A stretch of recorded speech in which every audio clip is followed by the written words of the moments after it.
Hello, hello, hello, and welcome to a brand new episode of the revamped Uncovering Greatness podcast. We got kicked out of our studio.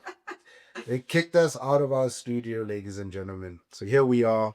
We've taken over Nicole's office because we got to get it done, Yes, no matter what. it's more important to get it done than for it to be perfect. Man, that is fascinating. That is so true. Because Bear and I were talking about in our episode, we were talking about 5 things you need to do before you start a business in South Africa.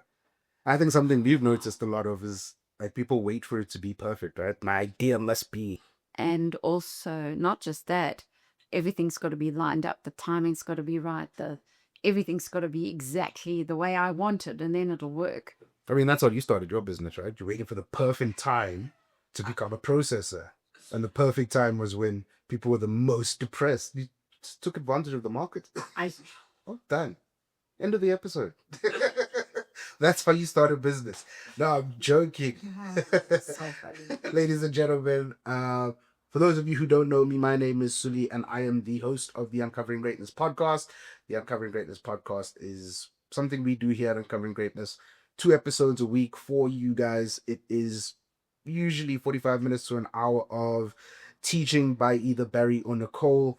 I asked them some questions based around some stuff that I have been researching or learning about or reading about, and I get them to teach you guys. It's a free way to do it. Today I'm joined by Nicole Mitchell. Nicole is the lead processor at Uncovering Greatness, and what she helps you do is she helps you find out what you want and she helps you get it. Nicole, how you doing? I'm good. So yes, and I help you get whatever it is in the way out of the way. Out of your way. And usually it's you that needs to get out of the way. Yes.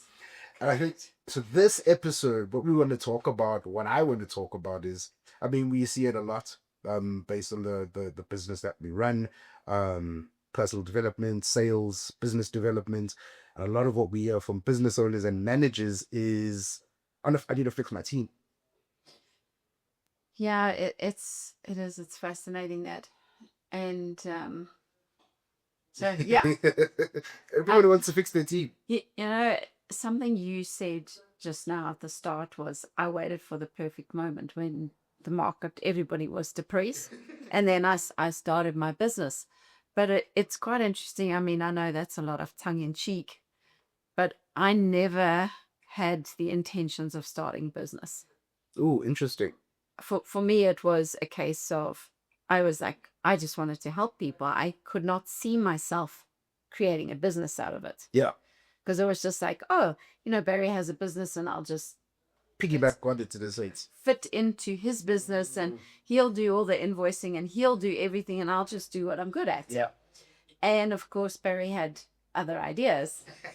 And, you know, and it's such an important thing because most business owners think that business is going to be, you do that and I'll do this. Yeah. And it doesn't work like that. And unfortunately, it's a case of when you start your business, you're on your own and then you have to do everything from your accounts to in terms of legal stuff to everything. You have to do it all yourself. And it's challenging for most people because who do you turn to for help? Who do you ask for help?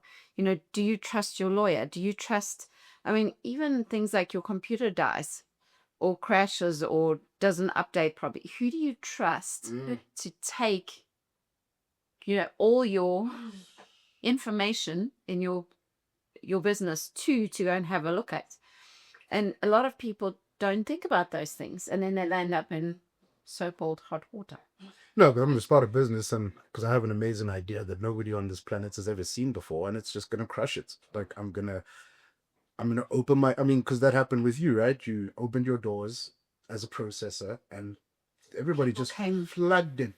You just couldn't keep up with the demand of the amounts of people. So far from the truth. And I mean, that's a crazy thing, right? Because we know that that's how people operate. We've seen it. This is not coming. We're not just, probably for the first time, we're not just throwing out random statements. We've seen this happen before with people. And people think that, oh, so-and-so they just set up a social media campaign and they everyone came to their business through social media. So Facebook's going to be my savior. Ooh, Keep you've doing seen that that. one. Yeah. And unfortunately, it doesn't work like that. And I mean, in that situation, because I mean, and you, how you guys will see it is the first episode will be the 5 things you need to know or do before you start a business in South Africa. And this is sort of like kind of a follow on to that. It's a combination of the two because I think it works perfectly just in my head. Because you're going to start this business and some emotions are going to come up because, like you said, so your brother in law ran a campaign, hey, and people came flooding. So now you're expecting the same thing, right? I'm gonna run. Because I'm taking advice from him, like you are, like you said. I take the advice. I run the campaign. Yep. Nobody comes. Ooh, some emotions are gonna come up there. And it is there's all sorts of things that start to happen, and it's not just current stuff. It's you start to you have a client walk in and they tell you you're an idiot and you're a failure and what have you, and then what happens, you're going to collapse and crumble. Why? Because you're going to get triggered back into a time when you were, I don't know, 5 years old, and then someone, your friends left you, because they were off playing and they left you, and suddenly now you're left on your own, Yep. a 5-year-old, and you go into this absolute panic. Now, as a business owner, the same thing happens, and you collapse and crumble into this, let's say, 5-year-old who's all by themselves, but you don't realize or connect the dots that that's where you are. Not at all. And it becomes very challenging for people because, what's going on? And they like, I don't understand why I feel so useless, or I feel like a failure, or I feel like this. And because a lot of times our past is being triggered into the present, and that stops us from moving forward.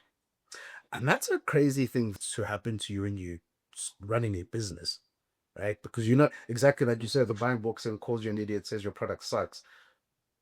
In that moment, you're thinking, yo, that you get triggered back into it, but you're not necessarily thinking about when you were 5 years old. No. It's just that feeling of I'm alone, I am a failure, I suck. How do you then deal with those types of things? Because I think that's emotions in business go hand in hand. I mean, you've heard people say there's no room for what is it? There's no room for emotions. Emotions in business, yes. We had somebody at one of our events say that. I mean, with the rise of AI, we can maybe, with the robots coming, maybe there'll be no emotions. But until then, we still got people. So how do we handle that? And I think the problem is most people don't. Mm. They just, I need to work through this, and they do more work. Or they quit and they go, business isn't for me. That's okay. I'm not going to keep doing this. It's business. Having a business is not for me. I'll just go back and get a job. So people in the very early stages of starting a business will do that, and they'll go, don't want to lose too much money, don't want to do anything, I'll just go back and get a job. And it's an easy way out for people. Yep. And it's not right or wrong. It's just understanding that because you cannot deal with your emotions, you pull out and you quit. So you're not dealing with your emotions, you pull out and you quit, and that's it. That's it. I mean, that's it. That's a fair. It's pretty simple, but it's not about. It wasn't that it was hard. It was the fact that you just weren't dealing with your emotions, whatever your anxiety, your fear, whatever issues you were facing in that scenario. Yeah, often it is that people are not aware that that's what's happening. So it's just easier to pull out and just quit, which is, I mean, there's nothing wrong with that, but is that what you truly want? And if it is, that's okay. But if it's not, what are you doing to shift and move through those emotions? Then most people they don't actually know that they can do something about it. And that's where processing is so powerful, because you can deal with some of your stuff to keep growing and moving forward. So I read an interesting stat that said only 5% of leaders invest in their own personal development. I'm not talking about the company sending you on training. I'm not talking about company allowing you to get a better degree or whatever. I'm talking about personal development, and putting your own money into it. That's a terrifying step because that means like 95% of business owners and leaders are walking around with some stuff. Yeah, so most people leave school.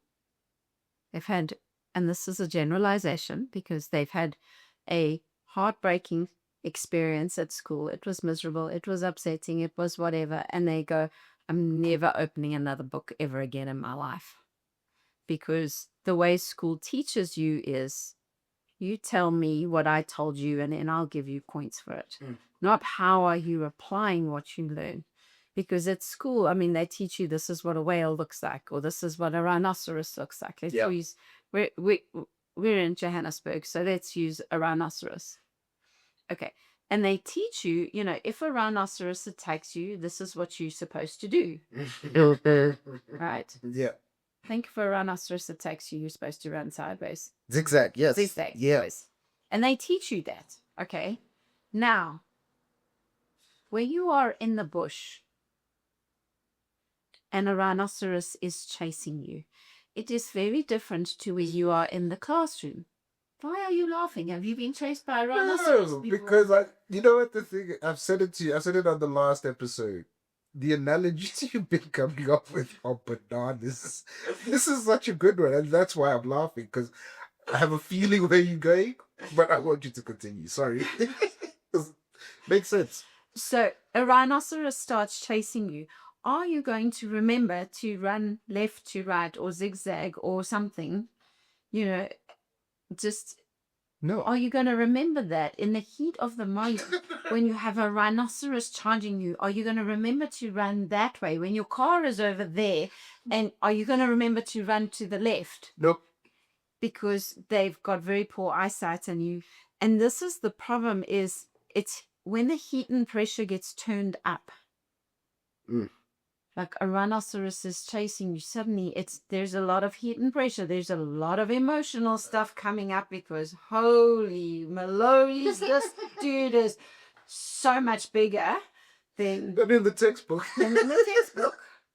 They never told me that part. He smells and blah, blah, blah. And geez, the horn is so much bigger than what I thought it was going to be. And wow. Yeah. He's fast. He's quick. He's quick for a big guy. For a big, like, I didn't think he was that fast. I always thought I could outrun it right now. Yeah. So, anyways, and this is the problem in business. It's the same thing. You get taught these things, but when you owe R1 million and the bank has said no more loans and there's heat and pressure, how are you dealing with it? Yeah. And that's the problem with school is that, you come out of school, I'm never going to learn again. And school doesn't teach you to apply the things you learned. So, and also when there's emotion, we do stupid stuff. So I always think my father-in-law used to tell the story of how they were getting charged by elephants. Okay. And these two guys ran up a Vakabiki bush. Okay, now Vakabiki bush is got a bush with those long thorns. Yes. And this elephant was chasing them. They climbed up these trees and they threw like a hat or something down from the tree and the elephant stomped it. And anyways, they were fine. But now they're at the top of the tree. It took them 30 seconds to get up the tree. Okay. It took them over 3 hours to get down the tree because of all the thorns. Yeah. And those are the things that school doesn't teach you. Yeah. And, it's important for you to be aware of when you start business. You are going to have rhinoceroses and elephants and lions chasing you in a different kind of way.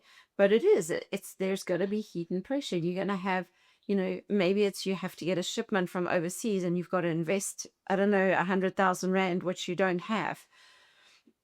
School doesn't teach you that you have to have, this much money saved up and you have to invest this first. And when you start to in terms of you start building your business and then, life happens and either there's a car accident or your daughter decides to get married or who knows what happens. Life happens and suddenly your cash is dried up because you've just invested into expanding your business and now you need extra money. Well, where are you going to get it from? And do you have the emotional intelligence to actually work through that? And most people don't because, like you said, they are not investing in themselves. They're not reading books.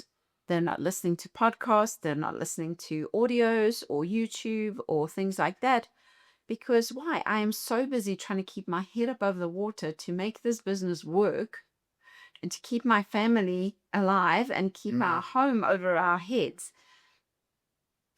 that, I don't have time to, do 5 minutes of presence to actually understand my emotions. Yeah. And this is where it is so challenging for most people because they don't even realize that their emotions are All the way up. all the way up. Yeah, because we spend most of our time hiding from our emotions, right? And I think, so for example, if you also look at it in like I would definitely say a South African context, it's speaking about your emotions and all those types of things is not really a go-to thing. It's not really like, you can't go home and tell your mom, this is how I'm feeling type of thing. And I know that, like, yes, my mom got better as time passed when she got older. But before that, I wasn't doing that with my mom because it would literally just be a thing of suck it up. But also, how much of emotion is created by our parents? Oof. And not because our parents are good or bad. It's because our parents are in our space 24/7. Yeah, all the time. All the time. Yeah. And they have their stuff that they're dealing with, and then they project their stuff on us and they tell us how we should feel and how we shouldn't feel, and you should do this and you should do that. And sometimes we don't want to do those things, but our parents mean well. Yeah. But more often than not, they actually are some of our biggest issues come from our parents. And it's not because, like I said, they mean well and they have your best interests at heart. It's just sometimes they don't know what that is for you. Yeah, 100%.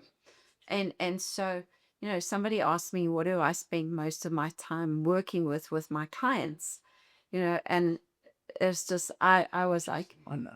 yeah, oh, well, most people want to do X or they want to do Y or whatever. And this guy starts laughing and goes, you're lying. He says, my sister's a therapist, and she told me that 95% of her clients land up talking about family.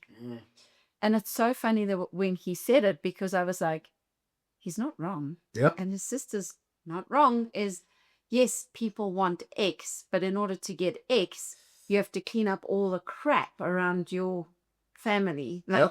And it's, it's not good or bad. It's just, it is what it is.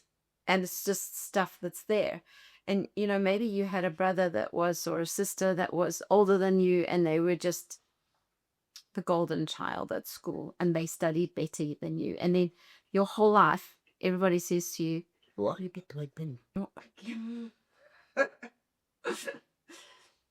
how come your brother's so smart and you're not? Or, and unfortunately, that stuff, you start dealing in business with somebody and that stuff is going to come and haunt you because somebody's going to say, why aren't you like X supplier?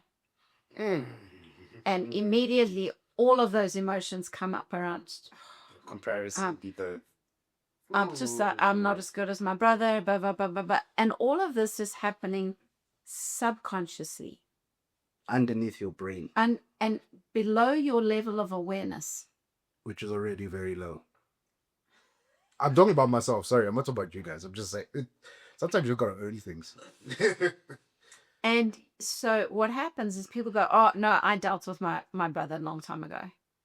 And then I always know the moment somebody says that, they haven't dealt with it. Because if you are dealing with stuff, you will know that it is always going to be there. And Blair Singer says, how big's, how big is the size of your problem, and then how big is your little voice. And your little voice, I mean, Blair says your little voice never goes away. No. But you can learn to control it better. And that's like in processing the stuff that you think you have dealt with, I can almost guarantee you have not. Why? Because it's always going to be there. Yeah. And especially family stuff. And I mean, like, so one is dealing with your little voice. And you taught on this a few weeks ago, or a few episodes ago. It's also other people's little voice that is in there, right? Your mother's little voice, your father's little voice, your brother's little. Or how many times, like, I just laughed. I use this example when people bite their nails, drives me nuts. Mm. And then one day I actually had to stop and go, why is this irritating me? And I'm like, it's actually not. It, do you know how often I heard my mother say that? This is driving me nuts. And I realized, people biting their nails actually doesn't worry me. Just, I heard it my whole life from my mother. That you believe that it worried you. That it's supposed to irritate you. Yes, it should. Yeah. It's normal. But it's not until you had the awareness to go, wait, this is not. This, like, you and bite your nails, bite your nails. I don't care, it's your nails, yeah. And it's just, often we don't even realize, and I think Jordan Peterson says 95% of the thoughts we have aren't even ours. Yeah. And that's where your little voice is so important, is understanding what's yours and what's not. And I mean, I feel like that's the same when it comes to like starting a business or running a business, or because you're gonna have people in your family who have tried to run businesses before. I'm gonna use that word very loosely. Tried. Because I did notice you. I had to change it because I was like, But no, because in my head, my family just popped up, and I was like, yeah, I've had a lot of business owners in my family. But you didn't do anything. The way it was funny to. Do you still have those businesses? No. Well, they have them registered, yes. Yeah. They're not operational. They're not making any money. No, because it's just a piece of paper that says you're the owner of this business.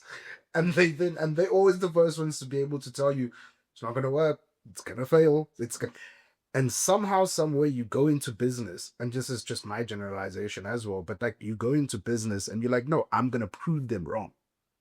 Ooh. That's a big one, right? I'm gonna prove the naysayers wrong. And especially in this day and age, the haters. I'm gonna prove and I'm like, you don't have haters, dude. Like, you just don't have people who disagree with you. That's all it is. But you go in wanting to prove people wrong. 9 times out of 10, you get so stuck on that you don't actually end up running your business. Well, correct, because you're so busy trying to prove them wrong that you miss the things that you need to focus on in terms of avoiding. You're so busy focused on that when something's happening over there, it's not an issue until it's a very big issue, and then it's massive. Mm. And yeah, so it's challenging if you are going into your business and you have that mindset of, I'm going to prove them wrong. Be very careful, because it may not bite you now, but at some point it will. So this is why I think these two work all together. One is, so the 5 things you need to know or do before you start a business. It's sort of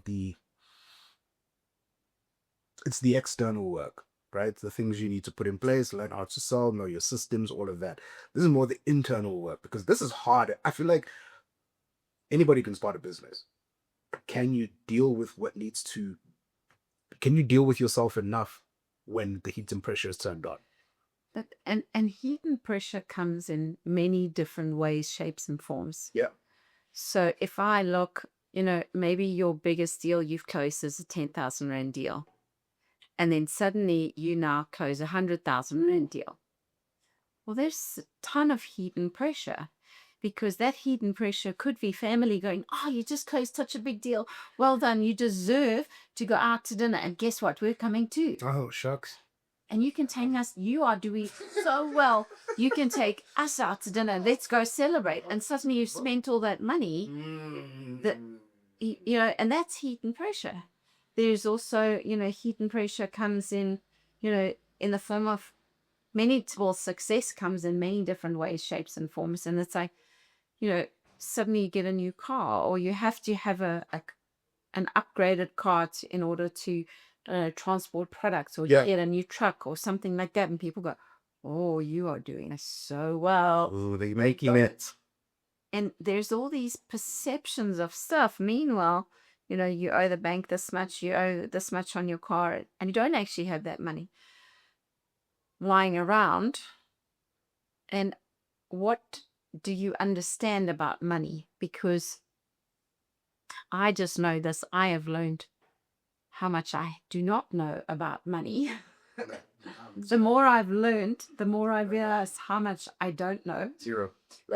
And how, how you can make tax work for you, how you can make, I don't know, there's so many different ways to make money work for you. And something just as simple as our bookkeeper teaches this often is that when you start your business and you are, for your first year, most people don't take a salary out of their business. They live off their savings because they're still investing in their business, and it's going to take time to get their business going. And what most people do is they don't pay themselves a salary, and they don't know that they can carry that tax of their salary over into the second year and not pay tax on. But if you don't put your salary through and you don't put it through the books, you can't go back later. So once it's gone the first year, it's gone. Yes. Crazy.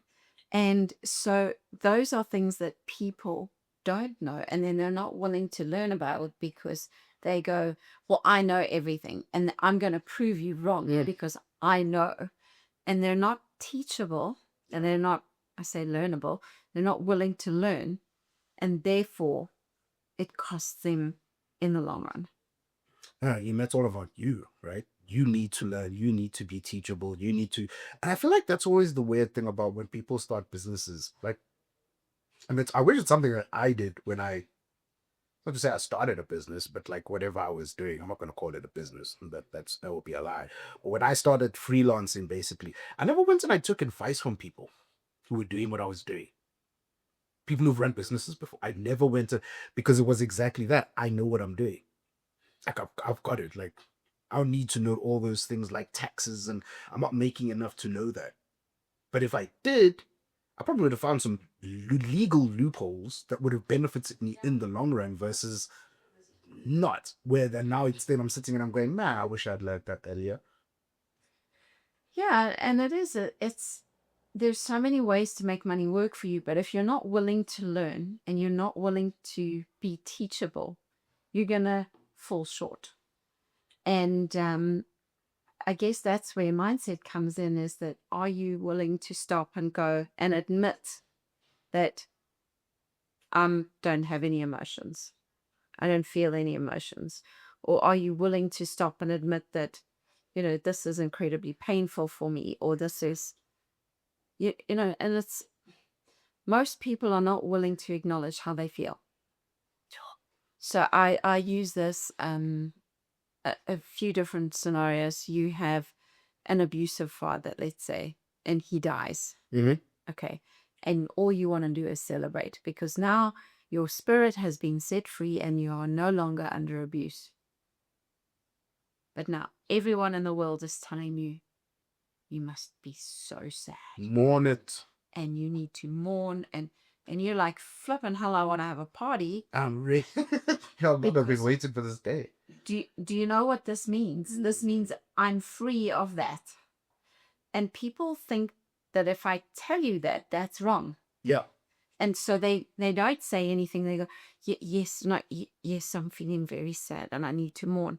And then they suppress all their emotions. And then it cooks up. That, it's going to come out somewhere. Yeah. And so the same is true in businesses. As you're dealing with certain clients, there are certain clients that you just, it doesn't matter how much they pay you, they are definitely not worth having as a client. And when they leave, celebrate. Like, man, this is so exciting. I got rid of that idiot. Yeah, finally. And people go, oh no, No, no, no, no. You should be looking after all of your clients. Clients isn't always right. And it's important for you to trust yourself. And a lot of times this is what I see is people know what they should be doing, but then they don't trust themselves. And then they don't do it. And then it comes back and it bites them. Why do you think people don't trust themselves? Because they get advice from the wrong people. Or emotions get in the way. Oh, like, for example, I really shouldn't be working with this client. And someone will come along and say, yes, but that client's going to pay you 100,000 rand. You need to work with them. And then you go, yeah, but I don't really think they're the ideal client. And then, no, but they're paying you lots of money. You need the money. Take the money. And then you go, I don't really. Okay, you're right. You're right. I'm struggling to pay the bills this month. I'll take the money. And then that client flipping screws you over and ends up costing you more in the long run. Ends up costing you more in the long run. Exactly like you're saying. And so we don't trust ourselves enough in terms of business. Definitely. And the other thing I see is people are also the flip side of that. They're not connected to their spirit or their emotions, and then just go, I'm going to do this. And they snowball over everybody, everything, and they go, I'm right. And they go into this self-righteous, whatever, I know what I'm doing, I. And they bulldoze over everybody. And then they also end up in the same place. Exactly in the same place. I saw this post yesterday or day before by Alex Hormozy, and he said, the earth is going to he said, the sun is eventually going to engulf the earth. And you worried about posting content because of something that somebody said. I was like, man, that is a vast like it's a crazy way to go at it. But it's spot on. Right? Because it's like it's the same thing as you're gonna die. You might as well try it. You might as well try to do something versus not doing it, right? And I'm not saying go start a business because and also that's the other thing. Do you think that anybody can start and run a business? So anybody can, but do you have the right mindset and the right skills in order to do that? Ooh, okay. Because 20 years ago, if I had started a business, it wouldn't be around. It would be a piece of paper with my name on it. Yes. Business owner. A business owner and would have a lovely plaque, and it says that would be Eli's ex-business.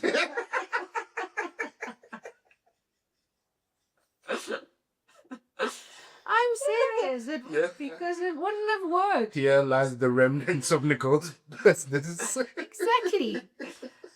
Whereas today, because of the work that I've done, one, on myself, but two, in terms of learning and understanding business, playing cash flow game, being around people like Robert Kiyosaki, Kim Kiyosaki, big business owners. Yeah.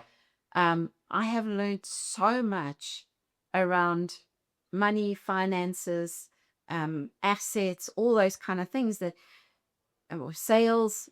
Good margins. I've learned all those kind of things. And now, yes, I could run a business.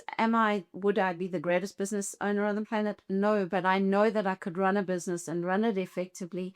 I can do I like doing sales? No, but I can do sales. Do I like doing admin? No, but I can do admin. Do I like processing? Yes, I love processing. But if I can't sell, you process yourself. I'm not going to find anybody to process. And then two, if I can't do admin and invoice people, I'm not going to survive and make any money. So I have to have those skills in order to do that. But now I will say things like, oh, this is the bit I hate, sending people an invoice. Oh, but I have to do it. And I'll send them the invoice.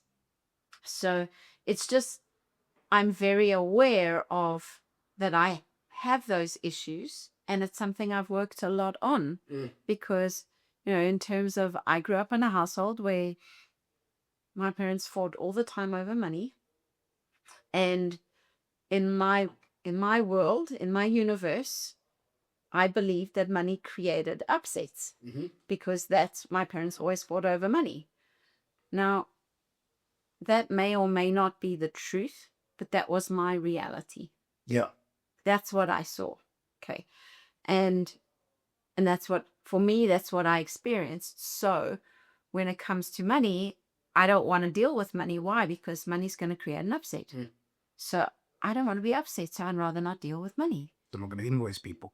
And now, if you're trying to run a business and you're trying to start a business, well, that would be why my business said, here lies the legal's business. Why? Because I was not prepared to invoice people. Incredibly passionate and really wanted to help people, but made no money.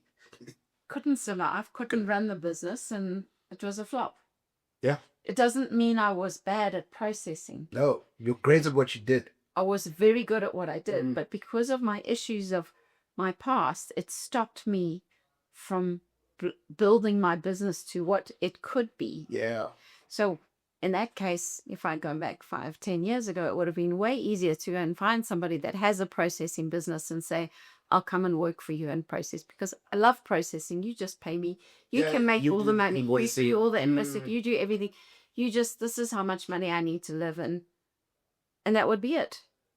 Whereas now I'm looking at it going, who can I help?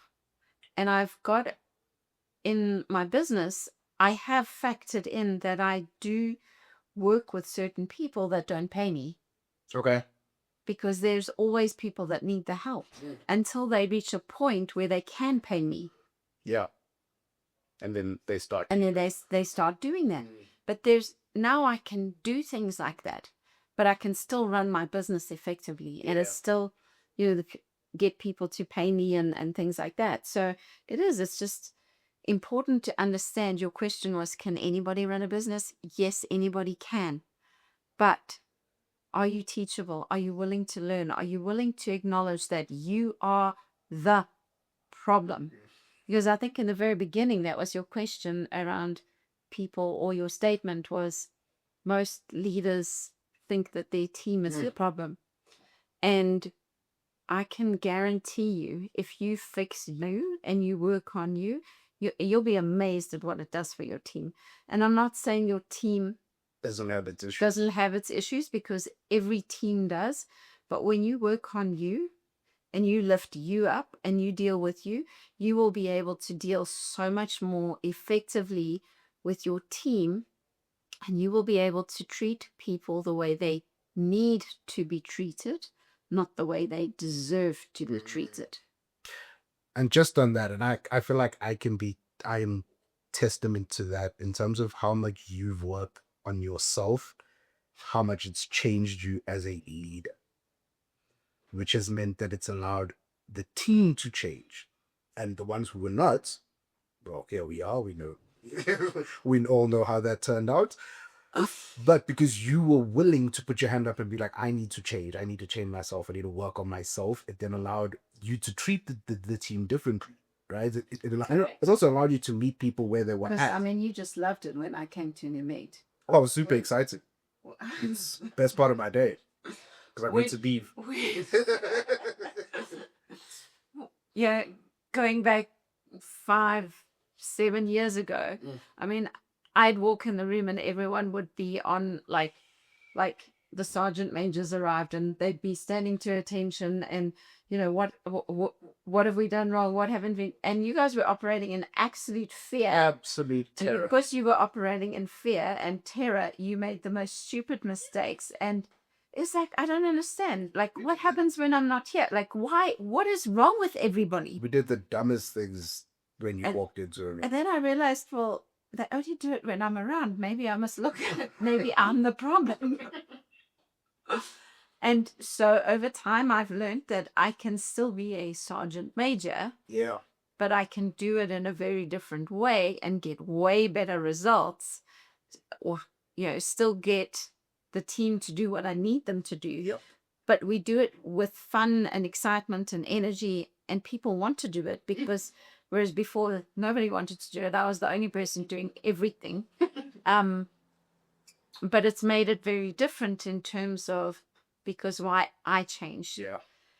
And so often people are so busy pointing fingers at everybody else, they don't realize that they've got three pointing back at them when you're pointing fingers. Yep. Anything to add before we wrap it up? Yeah, I think I would say building a business is relatively easy. Building a successful business is not. And, if you're sort of running a little business, can you imagine when you start to bring in board members and shareholders and all sorts of things, how much harder it's going to be? And so it is, start reading some books, start listening to some audios or videos or podcasts or whatever it is you can do to start shifting and changing how you think, how you feel, and it will make a significant difference to your business. Yeah, I think for me it's just because it's something I've learned. I've heard Barry teach it, I've heard Nicole teach it, and I've seen it actually happen. You can only lead a team as big as you are, Yeah. and not in terms of the size of the team, in the size of your being. Like, how big are you to handle things like the heat and pressure and things of that nature without it overspilling into the team? Where you can do that, like Nicole said, you can run a successful business. If you don't want to do that, then keep running a one-man show. But that comes with its own heat and pressure, because there's nobody there to blame but yourself. And you can't go on leave, and you can't take holidays, and you can't spend, I'm building my business, so I've got free time, and then you No. Forget that. waste time. You are the business. Ladies and gentlemen, thank you for watching this episode. If you found value, as always, let us know. If you're starting a business, where you at, how you feeling, what are you doing to I want to say upskill, because that's not the word, but what are you doing to develop yourself? What are you doing to develop who you are as a being and as a person? Because skills can, and skills are forever changing in this world we live in. So you can do that whenever you want, but what are you doing to work on yourself? If you enjoyed this episode, share it with somebody who needs to hear it. Maybe your brother-in-law who's about to start his failing business. And don't forget to Subscribe. See you guys next week.